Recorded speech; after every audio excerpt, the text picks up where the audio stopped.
E aí, pessoal? Tudo bem com vocês? A corrida em que o brasileiro Ayrton Senna mostrou para a McLaren que tinha braço e também cabeça para bater o seu companheiro de equipe, o francês Alain Prost, e assumir o papel de protagonista dentro da McLaren. O Grande Prêmio do Canadá de 1988. Essa é a nossa história de hoje.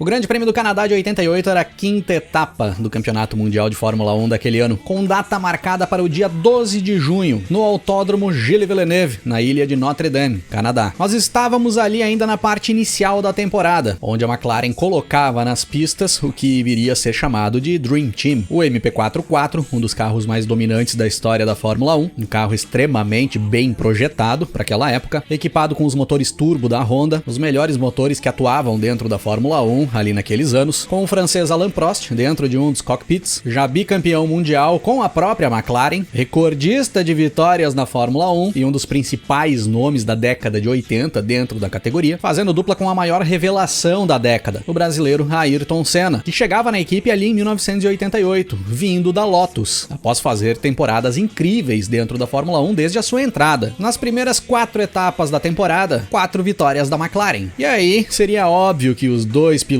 da equipe fossem os dois primeiros colocados na tabela do Mundial. Um estaria liderando o Mundial e o outro estaria muito próximo, na segunda posição, brigando pela liderança. Mas não era essa a situação que nós vivíamos ali naquele momento. O Prost vinha fazendo uma temporada quase perfeita. Liderava a tabela do Mundial com 33 pontos. Das 4 primeiras etapas, tinha vencido 3. O Grande Prêmio do Brasil, o Grande Prêmio de Mônaco e o Grande Prêmio do México. E quando não venceu, chegou na segunda posição, que foi no Grande Prêmio de San Marino. A única etapa vencida pelo Senna. Das 4 primeiras etapas, o Prost tinha 3 vitórias e o Senna apenas uma. O Senna venceu apenas a corrida em Imola, o Grande Prêmio de San Marino, e fez um segundo lugar no México, as únicas 2 corridas que o Senna somou pontos. Além disso, teve uma desclassificação no Grande Prêmio do Brasil e um abandono em Mônaco por um erro seu na pista. E aí, por mais que o Senna impressionava, fazendo todas as poles da temporada até então, e com uma tocada muito rápida e agressiva nas pistas, ele já começava a ser questionado em relação aos resultados alcançados. O aproveitamento do Prost naquele início de temporada era muito melhor do que o aproveitamento do Senna, que era apenas o 3º colocado no Mundial. Como eu disse, o Prost liderava com 33 pontos conquistados e a segunda posição era do austríaco Gerhard Berger, da Ferrari, que tinha 18 pontos até então. O Senna era o 3º colocado com 15 pontos, menos da metade dos pontos que o Prost tinha buscado. Chegando ali no final de semana do Grande Prêmio do Canadá de 88, destaque para a negociação da equipe Williams com o grupo Renault. A Williams tinha perdido os motores Honda, que vinha utilizando até 1987, e utilizava os fracos motores Judd ali em 88. Era a atual campeã mundial ali naquele momento, mas não era nem sombra das Williams de 86 e 87. E o Frank Williams queria novamente um grande grupo participando da equipe, para trabalhar junto no desenvolvimento de um projeto de médio a longo prazo. E ali naquele momento da temporada de 88, as negociações da Williams com a Renault avançavam para que a Renault passasse a fornecer motores para a equipe do seu Frank Williams a partir da temporada de 1989. A Lotus também vinha tentando retomar a parceria com a Renault ali naquele momento, já que era ali o último ano que a equipe utilizaria os motores Honda dentro da Fórmula 1. Mas essas negociações com a Lotus pareciam não avançar. O Frank Williams queria prioridade no fornecimento dos motores Renault e a Renault se mostrava disposta a oferecer isso ao Frank Williams. Na Ferrari, as preocupações estavam voltadas para o estado de saúde do seu Enzo Ferrari. O comendador tinha acabado de completar 90 anos e tinha adiado várias entrevistas e aparições públicas por conta do seu estado de saúde. Inclusive, um encontro do comendador com o Papa João Paulo II foi cancelado. E dias antes do Grande Prêmio do Canadá de 88, era informado que o Enzo Ferrari tinha vendido as últimas ações que ele possuía do grupo Ferrari para a Fiat, que já era a maior detentora da marca. E a partir dali, o Enzo mantinha-se à frente da Ferrari, nos seus últimos dias de vida, apenas como diretor e não mais como proprietário da marca. Já dentro da pista do Autódromo Gilles Villeneuve, no treino classificatório, não tivemos muitas surpresas ali na frente. Mais uma vez, a McLaren fazendo o melhor tempo, mais uma vez com o brasileiro Ayrton Senna na pole. Era a 5ª pole consecutiva do Senna, ali no início de 1988, em 5 etapas disputadas. O Prost ficou logo atrás, com o 2º posto, 182 milésimos mais lento do que o Senna. Na segunda fila, as duas Ferraris, com o Gerhard Berger na 3ª posição posição e o italiano Michele Alboreto em quarto. As Ferraris mais de 1 segundo mais lentas que as McLarens. Olha a diferença de desempenho do MP44 para os demais carros do grid ali naquele ano. Os outros dois brasileiros que integravam o grid da Fórmula 1 ali em 88, o Nelson Piquet, que corria pela Lotus, conseguiu o 6º posto no grid, e o Maurício Gugelmin, correndo pela March, conseguiu o 18º posto. O Gugelmin teve problemas no decorrer de todo o final de semana, não conseguia acertar o carro para essa pista, uma pista que tinha muitos problemas de segurança, mudanças tinham sido feitas no traçado e até no asfalto, desde o último grande prêmio disputado ali, mas os pilotos no geral não gostaram nada do que foi feito, tiveram que improvisar sinalizações para alguns trechos, como a entrada e a saída dos boxes, que eram trechos extremamente rápidos, tanto para quem passava pela pista, quanto para quem entrava ou saía do pit lane. Lembrando que naquela época não existia limite de velocidade dentro do pit lane. Quem passava pelos boxes passava praticamente com a mesma velocidade de quem estava passando pela pista. Sem contar que, historicamente, era uma pista que consumia bastante combustível, principalmente nos carros equipados com motores turbo, e também exigia demais dos freios. Então, no geral, a administração do equipamento e os cuidados para não sofrer acidentes seriam essenciais para poder buscar um bom resultado. Pro Senna, que largava na pole position, ao lado do seu companheiro e principal rival, além de tudo isso, largava do lado sujo da pista. O Senna e o Ron Dennis até fizeram reclamações pro diretor de prova, após o treino classificatório, pedindo para que a posição da pole fosse mudada de lado na pista, fosse colocada pro lado interno, onde é o traçado dos carros, mas prevaleceu a vontade do diretor de prova e a pole foi mantida do lado de fora, o lado sujo. E também tinha pressão pela busca de um bom resultado. O Senna de alguma forma precisava bater o Prost ali no Canadá. Mais uma vitória do francês deixaria o brasileiro em uma situação complicada no campeonato e também dentro da equipe McLaren. E é dessa forma que nós temos a largada para 69 voltas do Grande Prêmio do Canadá de 88. O Senna, no lado sujo da pista, patina. E aí o Prost toma a liderança da corrida antes da primeira curva. Mais uma vez o brasileiro ia para trás do francês. E não só isso, ele ia tomando pressão do Berger ali na primeira volta, que ia andando bem com a Ferrari no início da prova. Fechando a primeira volta, nós tínhamos o Prost em primeiro, com o Senna em segundo, o Berger em terceiro, o Alboreto em quarto, o belga Thierry Boutsen da Benetton em quinto, o italiano Alessandro Nannini, também da Benetton, na sexta posição, e o Nelson Piquet em sétimo. Os três primeiros colocados andavam juntos na pista, praticamente sem diferença entre eles. Aí nós tínhamos um intervalo e mais um grupo de 3 carros, com a Ferrari do Michele Alboreto e as duas Benettons, do Boutsen e do Nannini. As duas Benettons pressionando o Alboreto. Chegando na volta 5, o Berger começa a ficar um pouco para trás. Era certo que as Ferraris não conseguiriam manter um forte ritmo no decorrer de toda a prova, pois tinham o motor mais beberrão daquele ano. Precisariam andar com cautela, economizando combustível para tentar chegar até o final da prova. E aí as coisas ficavam mais tranquilas para a McLaren. A única preocupação para o Senna e para o Prost eram as Benettons. O Boutsen e o Nannini conseguiam andar bem e podiam andar com o pé embaixo o tempo inteiro, pois os motores Ford Cosworth aspirados dos carros da Benetton não consumiam tanto combustível quanto os motores Honda Turbo da McLaren. Chegando na volta 10 de corrida, Prost em primeiro, com o Senna colado nele. Berger vindo 4 segundos atrás dos dois. O Alboreto mais para trás, tomando pressão das duas Benettons. E essa segurada aí que a Ferrari vinha dando nas Benettons era um bom negócio para as McLarens. Um pouco mais atrás, Nelson Piquet e Nigel Mansell batendo roda na pista. O brasileiro da Lotus e o inglês da Williams vinham brigando por posição. Os dois ex-companheiros de equipe e rivais na briga por títulos nos anos anteriores seguiam fazendo belas disputas na pista, mesmo que não fosse lá na frente do pelotão, brigando por vitórias. Mas o que mais impressionava era o francês Philippe Streiff, vindo logo atrás dos dois com o fraco carro da AGS. Isso era inacreditável. O fraquíssimo carro da AGS ali na parte da frente do pelotão e brigando por posição com Nigel Mansell da Williams e Nelson Piquet da Lotus. Na volta 11 de corrida, o Boutsen passa pelo Alboreto. Logo em seguida, o Nannini também passa pelo italiano da Ferrari. E o Senna começava a ter problemas de superaquecimento no motor. Por andar o tempo todo colado na traseira do Prost, o motor não refrigerava. Ele precisava se decidir. Ou ia pra cima de vez e passava, ou deixava o Prost ir embora e administrava a segunda posição. Se ele se mantivesse na situação de momento,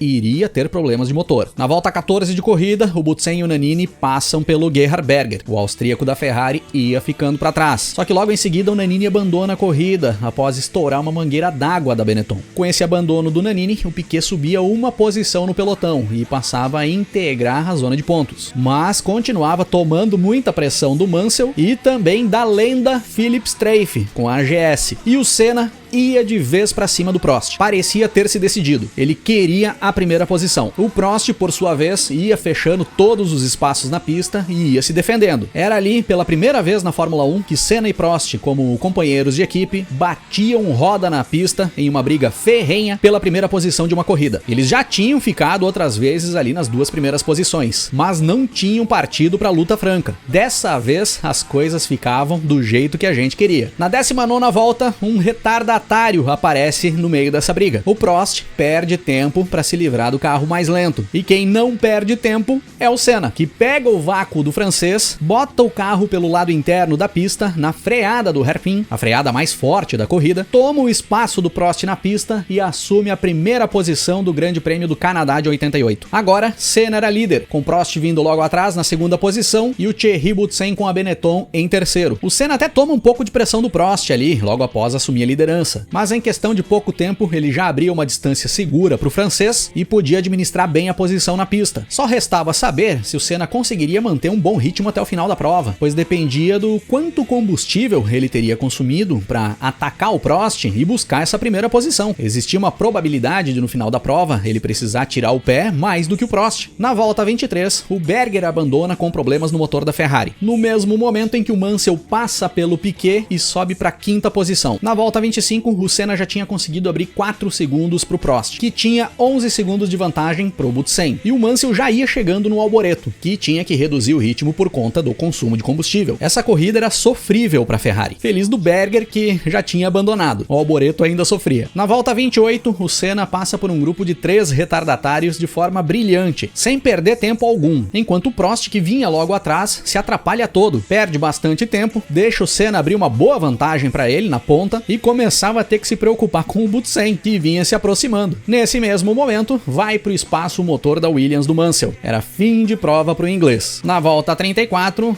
fumaça saindo do motor da Ferrari do Alboreto. Um dos radiadores do carro do Alboreto tinha sido atingido por uma pedra. Furou, começou a vazar água e era fim de prova pro italiano da Ferrari e final das atividades para a escuderia italiana ali no Canadá. Enquanto isso, o Piquet vinha tomando uma pressão absurda do Philippe Streiff, que, repito, corria com o fraquíssimo carro da AGS. Era um absurdo o que estava andando o Philippe Streiff ali no Canadá em 88. No melhor estilo Roberto Pupo Moreno de fazer milagres. Passando da volta 35, o Prost volta a ganhar uma vantagem em relação ao Boutsen. O belga, que não tinha problema de consumo de combustível, passava a ter problemas de desgaste de pneus e não conseguia mais render bem na pista. E aí o Prost voltava a se aproximar do Senna, que visivelmente segurava o ritmo para economizar combustível. Na volta 40 de corrida, a diferença tinha caído para 3 segundos. Na volta 42, termina o sonho da AGS e do Philippe Streiff, com uma quebra da suspensão do carro. Foi uma pena, poderia ter sido um grande resultado para Piquet na AGS. Alívio para o Piquet, que agora ficava mais sossegado na 4ª posição. Passando das 45 voltas, o Senna volta a aumentar o ritmo na pista, e a diferença dele para o Prost sobe para 5 segundos. Na volta 51, Senna e Prost dão uma volta no Piquet, que era o 4º colocado. Somente os 3 primeiros colocados ainda estavam na mesma volta. Na volta 56, vai pro espaço a caixa de câmbio da March do Maurício Gugelmin, que ocupava a 12ª posição na corrida. Era fim de prova pro brasileiro, que teve um final de semana bem complicado no geral. Na volta 58, o Prost tira o pé de vez. Ele já vinha recebendo aviso de que não teria combustível para chegar até o final da corrida. E aí o francês abre mão de qualquer possível disputa pela vitória e se dedica a tentar chegar até o final. Tanto que na volta 62 de corrida, a diferença do Senna pro Prost subia para mais de 10 segundos. Mas aí, quem tira o pé também é o Senna, pois a condição dele também não era muito tranquila. Ele também precisava administrar o ritmo nas últimas voltas para conseguir chegar até o final. E é dessa forma, com os líderes andando lentamente na pista, mais parecendo um desfile do que uma corrida, que nós completamos as voltas finais do Grande Prêmio do Canadá de 88 para fechar os 69 giros com Ayrton Senna cruzando a linha de chegada na primeira posição. Cruza a linha de chegada e já encosta o carro logo para frente, pois ele praticamente já não tinha mais combustível no tanque. Não teria como dar a volta de desaceleração e comemoração da vitória. A 8ª vitória do brasileiro na carreira. A segunda ali em 1988 e a segunda correndo pela McLaren. O Alain Prost cruzou a linha de chegada na segunda posição, fechando mais uma dobradinha da equipe de Woking. E o Prost fazia ali o seu 60º pódio da carreira. Thierry Boutsen fechou o pódio na 3ª posição, cruzando a linha de chegada com a Benetton, o primeiro carro com motor aspirado no ano a conseguir um pódio. O Piquet ficou ficou em quarto com a Lotus. Uma boa corrida do Piquet, que ficou muito mais tempo defendendo posição do que atacando. Com essa vitória, o Senna subia para a segunda posição na tabela do Mundial. As coisas já ficavam mais dentro da normalidade, por mais que o Prost ainda tivesse uma vantagem de 15 pontos na tabela sobre o Senna. O Senna ali no Canadá fez a pole, venceu a corrida e fechou com volta mais rápida. E o mais importante, bateu o Prost no primeiro duelo feroz que os dois tiveram brigando pela liderança de uma corrida, como companheiros de equipe. A primeira luta franca entre os dois, na pista, batendo roda, em condições de igualdade, foi vencida pelo Ayrton Senna, ali no Grande Prêmio do Canadá de 88, que deixava claro para a McLaren ter condições de ser competitivo como seu companheiro de equipe, e poderia ser o protagonista ali dentro daquele ambiente. Foi ali, no Grande Prêmio do Canadá de 88, o pontapé inicial de uma grande virada que viria a acontecer no decorrer do campeonato. Mas o desenrolar dessa virada são assuntos para outros episódios aqui do canal.